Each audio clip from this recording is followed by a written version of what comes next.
கஷ்டப்படுவது கர்மவினையினால்.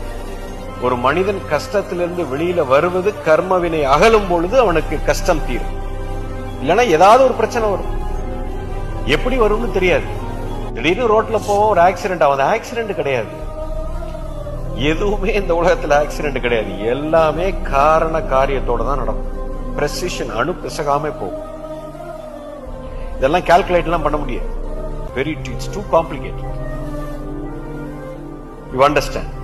அப்படின்னா இப்ப நம்ம எப்படி பொழைச்சுக்கிறது குருஜி? எப்படி பொழைச்சுக்கிறது? கர்ம வினையை கரைக்க வேண்டும்.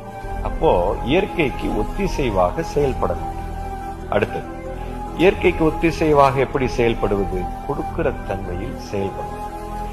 எனக்காக ஒரு செயல் செய்யறதை விட இந்த உலகத்துக்காக நான் ஏதோ ஒண்ணு கொடுக்கணும் அப்படிங்கிற ஒரு மனநிலை, நோக்கத்தை வைத்து ஒரு செயல் செய்யும் பொழுது கர்மவினை அகலும்.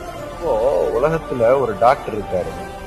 அந்த டாக்டர் மாசம் மினிமம் 10 லட்சம் ரூபாய் 20 லட்சம் ரூபாய் சம்பாதிக்கணுங்கிற ஒரு நோக்கத்துல தொழில பண்ணிட்டு இருக்கிறார். இன்னொருத்தர் ஒரு மனுஷன் இருக்கான். அவன் சின்ன வயசுல அவங்க அம்மா கேன்சர்ல ஏதோ ஒரு நோய் வாய்ப்பட்டு செத்து போயிட்டாங்க.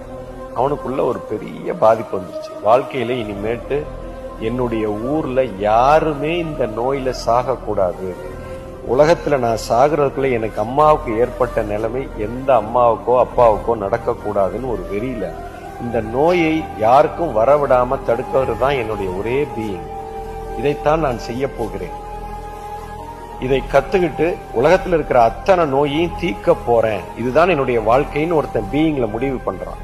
அப்ப இதுக்கு என்ன செய்யணுங்கிற படிப்பை அவன் படிச்சுட்டு கடைசியில அந்த மாதிரி ஒரு தொழிலை ஆரம்பிச்சு செய்யறான்.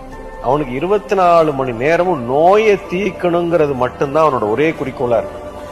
இப்படி ஒரு டாக்டர், முதல்ல சொன்ன மாதிரி ஒரு டாக்டர், இந்த 2 டாக்டர் இந்த ஊர்ல இருந்தா எவங்கிட்ட நம்ம போவோம்? அவங்கிட்ட தான் போவோம். உலகமே அவங்கிட்ட தான் போய் நிக்கும், காலடியில போய் நிக்கும். அவனுக்கு பணம் எவ்வளவு வருது வரல அதை பத்தி கவலைப்பட வேண்டிய அவசியமே கிடையாது. உலகமே அவன் காலடியில போய் நிக்கும். அவனுக்கு 10 லட்சம் இல்ல 10 கோடியே வந்து உழுவும். அவன் அதை பத்தி கவலைப்பட வேண்டிய அவசியமே கிடையாது. பட்டனை தட்டினா வந்து உழுவும். இதுதான் இயற்கை சட்டம். இப்போ இது கர்மா இல்ல, கர்ம யோகத்து தன்மையாக மாறும்.